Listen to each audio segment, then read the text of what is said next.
Wizard of Oz, what it really means. This appears to be a message to expose the banking cartel in America, and to let the people know that they have the power to liquidate them, and get back to Kansas, the real land and republic.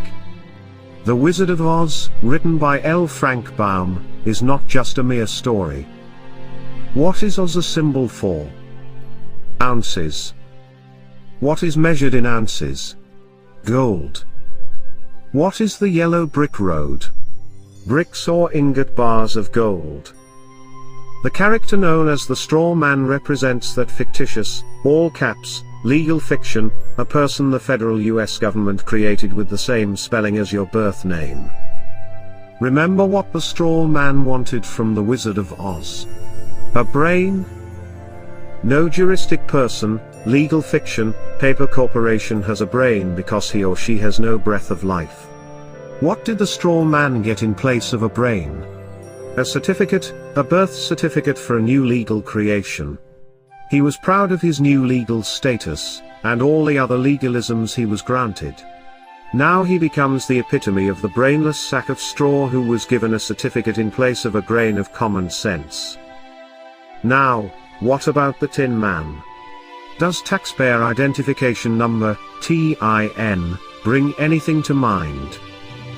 The poor Tin Man just stood there, mindlessly doing his work until his body, literally seized up and stopped functioning. He worked himself to death, because he had no heart or soul. He's the heartless and emotionless creature, robotically carrying out his daily task as though he were already dead. He's the ox pulling the plow and the mule toiling under the yoke.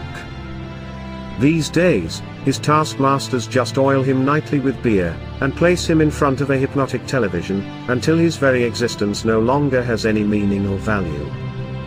His masters keep him cold on the outside, and heartless on the inside, in order to control any emotion or feeling that might arise. The Cowardly Lion was always too frightened to stand up for himself. Of course, he was a bully and a big mouth when it came to picking on those smaller than him. Have you ever noticed how bullies are really the biggest cowards? They act as though they have great courage but, in reality, have none at all. They roar, but with no teeth of authority to back them up.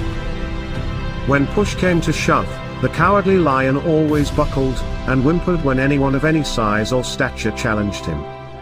He wanted courage from the Grand Wizard, so he was awarded a medal of official recognition. Now, although remaining a coward, his official status allowed him to be a bully, but with officially recognized authority, and not at all unlike the attorneys, who hide behind the courts. What about the trip through the field of poppies? Did you notice how this had no narcotic effect on the straw man who had no brain, or the Tin Man with no heart or soul? They weren't real people, so drugs could not influence them. The Wizard of Oz was written at the turn of the century, so how could the author have known America was going to be drugged? The Crown has been playing the drug cartel game for centuries. Just look up the history of Hong Kong and the Opium Wars. The Crown already had valuable experience conquering all of China with drugs, so why not the rest of the world? What was the Emerald City? The Federal Reserve System.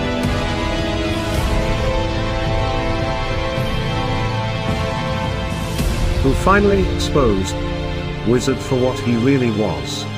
Toto, the cute and somewhat annoying little dog. Toto means in total, or altogether in Latin. What was it that the witch wanted after she alleged that the little dog had bitten her? Toto. Or everything. Notice how Toto was not scared of the great wizard's theatrics, yet he was so small in size, compared to the wizard, that no one seemed to notice him. The smoke, flames and holographic images of Oz were designed to frighten people into doing as the great wizard commanded.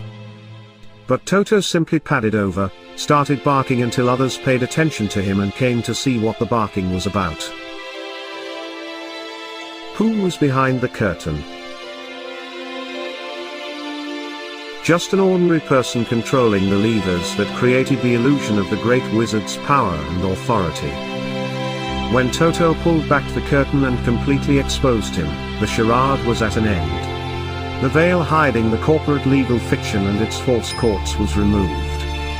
The wizard's game was up, and what was he after all? A conman, a fraud. We can see, in this tale, just how loud the bark from a little dog can be.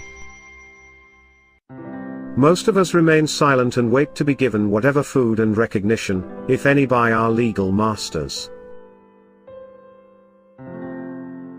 Let us not forget those flying monkeys. What perfect mythical creatures to represent the Bar Association attorneys, who attack and control the little people for the great crown wizard, the powerful and grand bankers of Oz.